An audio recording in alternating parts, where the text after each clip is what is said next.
السلام علیکم ویورز، آج کا موضوع ہے F I R first information report کو کہا جاتا ہے، جس کا مطلب ابتدائی اطلاعی رپورٹ بھی ہوتا ہے۔ یہ کسی بھی جرم یا کسی بھی حادثہ کی صورت میں درج کروائی جاتی ہے تھانہ میں، اور یہ ایک بہت بڑا مسئلہ بن جاتا ہے جب کوئی بندہ لا نوئنگ نہ ہو، جس کو قانون کا علم نہ ہو، تو وہ درج کروانے جائے تو اس کے لیے کافی دقت ہوتی ہے۔ پہلے کسی بھی حادثے یا ایکسیڈنٹ کی شکل میں یا لڑائی جھگڑا کی صورت میں تھانہ میں جا کے ڈاکٹ بنوانا پڑتا تھا، یا اگر ریپ وغیرہ کا معاملہ ہو تو اس کے لیے بھی تھانہ میں جا کے ڈاکٹ بنوانا پڑتا تھا۔ اب آپ لوگوں کی معلومات میں اضافے کے لیے میں یہ عرض کر رہا ہوں کہ ہر ہاسپٹل میں تحصیل لیول کے ایک پولیس کا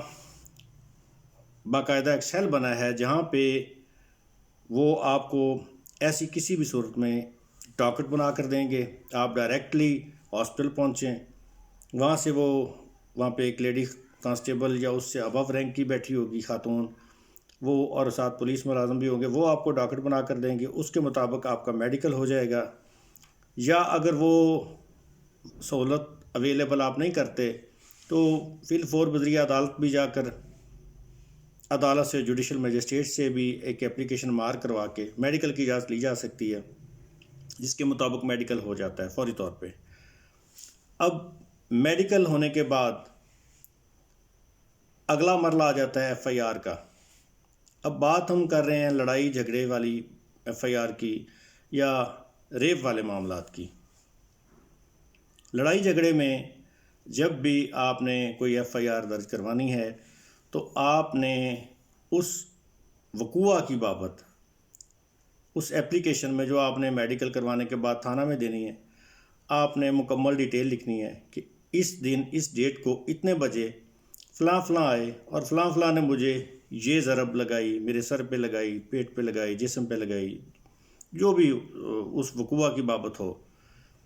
اور ان ضربات کے مطابق آپ نے وہ اسپیسیفک رول ایٹریبیوٹ کرنا ہوتا ہے کہ فلاں بندے نے مجھے فلاں جگہ پہ مارا۔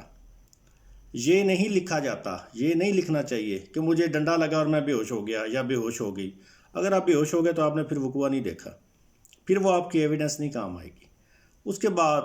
At the time of occurrence آپ نے یہ مینشن کرنا ہوتا ہے کہ جو بھی آپ کے گواہان ہوں کہ وہ فلاں فلاں بندے موقع پر آ گئے، جنہوں نے وقوع حاضہ بچشم خود دیکھا۔ ایف آئی آر کی اپلیکیشن لکھوانا ہی بعض اوقات بڑا مسئلہ ہو جاتا ہے۔ لوگ بیچارے سمجھتے ہیں پتہ نہیں اس وقت رات کو یا دن کو یا کبھی بھی ہو، وکیل اویلیبل نہیں بھی ہوتا بعض اوقات۔ اگر دستیاب ہو تو وہ تو زیادہ بہتر ہے، اگر نہیں دستیاب تو اس میں آپ نے یہ 3-4 چیزیں ذہن میں رکھ لیں کہ وہ ٹائم آف اکرنس، وقوع کب ہوا، کب وہ آپ کا جھگڑا ہوا، اس کے بعد وہ اس کے، جیسے میں نے ابھی تھوڑا دیر پہلے عرض کیا ہے کہ کس نے کہاں پہ ضرب لگائی، یہ اس صورت میں ہوتا ہے تو وہ آپ کا وہ اوفینس بھی میڈ آؤٹ ہو جاتا ہے۔ اب اگر لڑائی جھگڑا گھر کے باہر ہوا ہے تو وہ اور چیز ہے۔ اب اگر وہ لڑائی جھگڑے کے دوران حملہ آور، اگریسر آپ کے گھر کے اندر انٹر ہو گیا ہے تو پھر آپ کو یہ بات اپنی اپلیکیشن میں لازمی لکھنی چاہیے، کیونکہ اس میں وہ پھر 452 کا اضافہ ہو جائے گا، 452 جس کو کہتے ہیں تعزیرات پاکستان، اس کی الگ سزا ہے لڑائی جھگڑے کی 337 F5 A2 A3، اس کے علاوہ 452 لگے گی، کیونکہ وہ 337 جو آپ کے سر پہ اگر ضرب لگی ہے، A2 لگی ہے، یا بازو یا کوئی اور ہاتھ یا انگلی پہ ہو تو وہ F3 F4 F5 وہ آپ کی انجری کے مطابق ہوگا۔ وہ تو جس نے لگائی ہے اس کو سزا ملے گی، اس کی بیل کینسل ہوگی۔ اور اگر وہ آپ کے گھر 2 4 5 بندے آئے ہیں تو وہ 452 لگے گا، 452 کے تحت ان سب کو پنشمنٹ ملے گی، ان سب کی بیل کینسل ہوگی۔ تو اس میں آپ نے یہ صورتحال مد نظر رکھنی ہے کہ آپ نے وہ رول اسپیسیفک دینا ہے ہر بندے کو، یہ اس کی بابت ہوگی۔ اب جو میں پہلے عرض کر رہا تھا کہ اس کے ساتھ ہی، کیونکہ ریپ بھی اسی کے متعلقہ معاملہ ہے، ریپ کے معاملے میں اگر کسی خاتون کے ساتھ زیادتی ہو جاتی ہے تو اس کی بابت بھی اسی طرح میڈیکل کروا کے اس خاتون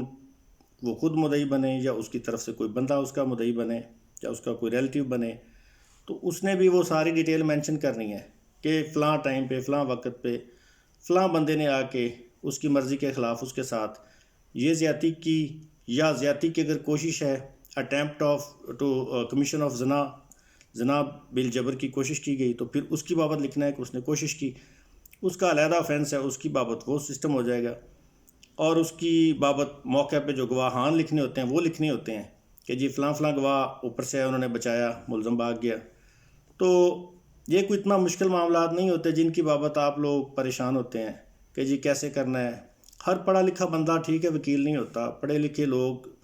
اور معاشرہ کے معزز شہری ہوتے ہیں، ان کے لیے بھی یہ مسائل بن جاتے ہیں کہ یہ ہمارے ساتھ واقعہ ہو گیا ہے تو ہم نے اس کی FIR کیسے درج کروانی ہے۔ تو اس کی بابت میں نے یہ آپ کو ویڈیو اپلوڈ کر رہا ہوں۔ باقی ریپ کا معاملہ جو ہوتا ہے اس میں 4-5 کنڈیشن ہے، مطلب اگر اس میں